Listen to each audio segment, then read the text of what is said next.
जय हिंद। कभी ना कभी आप लोग तो एक चीज जरूर नोटिस किए होंगे, रेस्ट और मोशन, ये दोनों टर्म है ना, ये हमेशा हम लोग को कंफ्यूजन देता है। कैसे? देखिए, आप लोग अभी थोड़ा सा कंफ्यूजन होगा। सबसे पहला यही कि मान लेते हैं कि आप एक रोड पर चल रहे हैं, ठीक है, और एक बस जा रही है आपके बगल में, उसके अंदर दो पैसेंजर बैठा हुआ है, दो से ज्यादा हो सकता है लेकिन दो इमेजिन करिए। अब वो दोनों क्या होगा, बेसिकली आप जब देखेंगे उसको तो वो बस चल रही है, तो वो भी साथ साथ चल रहा है। अब जैसे ही साथ साथ चल रहा है तो आप देखेंगे तो उसको कहेंगे मोशन में है, ठीक। अब वहां पर वो दोनों आदमी है ना, एक आदमी, एक मान लेते हैं, एक आदमी को दो दो नंबर मान लेते हैं, और जो आप रोड पर चल रहे हैं उसको तीन मान लेते हैं, ठीक। अब ये जो एक नंबर है ना, जब एक नंबर को जब दो नंबर देखेगा तो कहेगा आप तो मेरे साथ ही चल रहे हैं, मतलब रेस्ट में है, ठीक। वो देखे, जब देखेगा वो उसके साथ ही बैठा हुआ होगा सीट पर, मतलब क्या है कि आप बैठे हुए सीट पर, ठीक है, आपके बगल में आपका दोस्त बैठा हुआ है, ठीक। अब वहां पर क्या होगा, जब कितना भी बस तेज चल रहे लेकिन आप दोनों एक दूसरे के रिस्पेक्ट में क्या है, रेस्ट पर है, मतलब क्या है कि आप विराम पर है। और वही यदि आपको बाहर से कोई देखे, बाहर से, तो वो क्या कर रहा है, तेज चल रहा है, मतलब क्या स्पीड उसके पास है, तो मतलब वो मोशन कर रहा है, गति कर रहा है। अब देखिए, एक ही व्यक्ति एक ही समय रेस्ट में भी है और मोशन में भी है, ये क्या है? तो इसी के बारे में आज हम लोग देखने वाले हैं, ठीक है। तो चलिए, हम लोग इस वीडियो में हम लोगों का सबसे पहला मकसद यही है कि स्पेशल रिलेटिविटी को जानना। बेसिकली स्पेशल रिलेटिविटी थोड़ा सा खतरनाक टॉपिक है, लेकिन मैं आप लोगों को उसका जो बेसिक्स होगा ना, बेसिक्स वो मैं आप लोगों को बता दूंगा। तो चलिए, आज का जो वीडियो का टाइटल है वो क्या है, the theory of special relativity, Albert Einstein. इसके बारे में तो आप लोग जरूर सुने होंगे, ठीक है ना। ये आप लोग इसको डायरेक्ट तो नाम नहीं सुनेंगे, लेकिन E is equal to M C square, ये जो फेमस फॉर्मूला है ना पूरे फिजिक्स में, इसका तो आप लोग जरूर वर्णन किए होंगे। लेकिन जो अल्बर्ट आइंस्टीन ने यही दिए थे ये फॉर्मूला, कौन से थ्योरी में, तो यही थ्योरी जिसके बारे में हम लोग आज पढ़ने वाले हैं। ये जो फॉर्मूला जहां से आया है ना, उसका हम लोग कुछ नहीं देखेंगे, सिंपल इस फॉर्मूला का एनालिसिस करेंगे, और इसमें जो थ्योरी में दिया गया है दो पोस्टुलेट, उस पोस्टुलेट पर हम लोग एग्जांपल समझेंगे डेली डे लाइफ में। तो चलिए, सबसे पहले स्टार्ट करते हैं। ये जो थ्योरी में दिया गया E is equal to M C square, इसका मतलब क्या है? इसका मतलब यही है कि जो एनर्जी और मास, ये दोनों क्या है, इक्विवेलेंट है, ये दोनों बराबर है। कैसे? तो E is equal to M C square, energy mass के प्रोपोर्शनल है, जितना मास उतना एनर्जी। लेकिन एक बात याद रखिएगा, यहाँ पर C स्क्वायर है, थोड़ा भी मास लाइए, और ये C जो है ना, वो क्या है, स्पीड ऑफ लाइट है। इसका मतलब यही है कि यहाँ पर जो स्पीड ऑफ लाइट है ना, इसी के बारे में हम लोग आज बेसिक्स चर्चा करने वाले हैं। ये जो स्पीड ऑफ लाइट है ना, ये हम लोगों को सबसे ज्यादा हेल्प करेगा स्पेशल रिलेटिविटी को समझने में।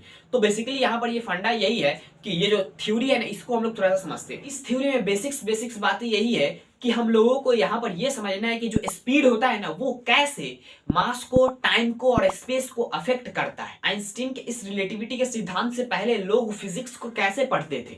तो आप लोग आइजैक न्यूटन का जरूर नाम सुने होंगे, आप लोग क्लास 9th में इनका थ्योरी लॉज और ग्रेविटेशन वाला चैप्टर में आप लोग इसका नाम सुने होंगे। बेसिकली ये जो लॉज दिए ना, इसी लॉज पर हम जो एस्ट्रोनॉमर्स होते थे, जब आइंस्टीन ने थ्योरी ऑफ रिलेटिविटी नहीं दिया था, उससे पहले एस्ट्रोनॉमर्स क्या समझते थे, यही थ्री लॉज यूनिवर्स को डिफाइन करता है, ठीक है ना।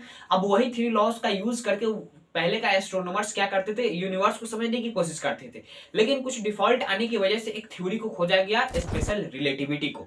ये जो थ्योरी ऑफ रिलेटिविटी है, इसमें मैं आप लोग बताया था कि दो पोस्टुलेट आइंस्टीन दिए थे। पहला जो पोस्टुलेट है ना, वो आप लोग जानते होंगे शायद।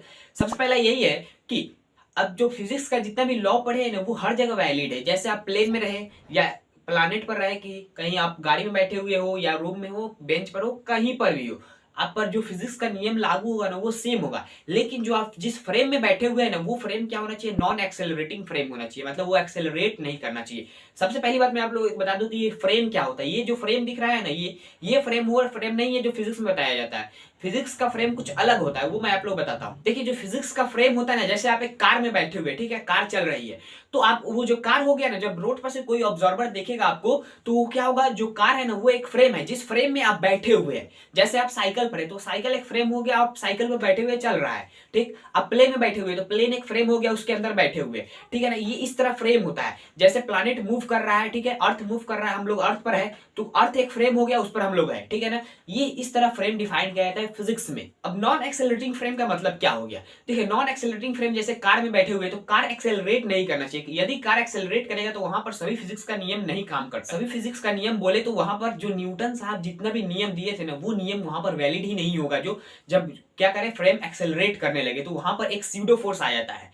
इसी की वजह से वहां पर बोला गया है कि जो फिजिक्स का नियम है ना, हर नियम काम करेगा तब यदि जब फ्रेम क्या हो, नॉन एक्सेलरेटिंग हो तब। सेकेंड पोस्टुलेट को आप लोगों को बताने के लिए मैं आप लोगों को एक बात बताना चाहता हूँ कि जब आप लोग देख लीजिएगा कि एक ट्रेन में कोई व्यक्ति बैठा हुआ है, ठीक, और आप उसको प्लेटफॉर्म से देख रहे हैं, ठीक। अब वहां पर जो ट्रेन के अंदर वो जो व्यक्ति बैठा हुआ है ना, उसी ट्रेन के अंदर यदि वो जो ट्रेन जिस डायरेक्शन में चल रहा है, मान लेते ट्रेन 10 मीटर पर सेकंड की रफ्तार से आगे की तरफ चल रहा है, जिस डायरेक्शन में ट्रेन चल रहा है उसी डायरेक्शन में यदि वो व्यक्ति दौड़ना स्टार्ट कर दे उस ट्रेन के अंदर, तो उसका वेलोसिटी जब प्लेटफॉर्म से देखा जाएगा तो वो कितना होगा।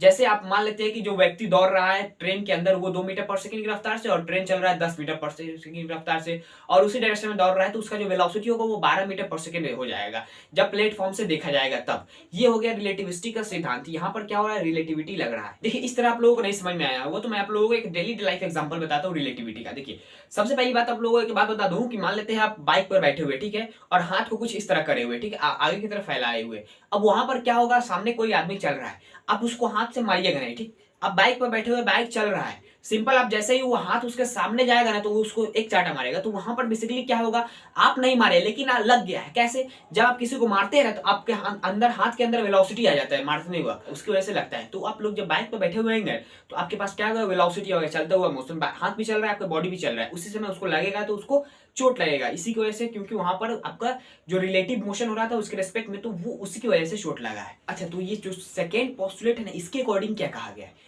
इसके अकॉर्डिंग बेसिकली क्या कहा गया है कि जो स्पीड ऑफ लाइट है ना वो कांस्टेंट है किसी भी फ्रेम ऑफ रेफरेंस में। नहीं समझ में आया ना, तो इसका मैं आप लोगों को कहानी बताता हूँ। जैसे आप ट्रेन में चलते हैं तो प्लेटफॉर्म से देखा जाए तो आपका स्पीड ऐड हो जाता है ट्रेन के साथ, तो आपका स्पीड बहुत ज्यादा दिखाई देता है। लेकिन जो यदि आप मान लेते हैं, जब इमेजिन कीजिए थोड़ा सा, ठीक है ना, आप लोगों को थोड़ा सा कंफ्यूज होगा लेकिन इमेजिन करना है, ठीक है, रियल में तो नहीं हो सकता लेकिन इमेजिन करना है। मान लेते हैं वो ट्रेन क्या चल रहा है, तो ट्रेन चल रहा है आप लोगों को मान लेते हैं कितना, तो लाइट के स्पीड से चल रहा है, ठीक है, 3 लाख किलोमीटर पर सेकंड की रफ्तार से चल रहा है। अब वो ट्रेन जितना से चलेगा ना, यदि उसके ऊपर आप कितना चलेंगे तो 3 लाख किलोमीटर पर सेकंड की रफ्तार से ऊपर, उसके ऊपर चलेंगे, तो बेसिकली क्या होगा, आपका ऐड हो जाएगा, मतलब आपका डबल स्पीड हो जाएगा जब प्लेटफॉर्म से देखा जाएगा।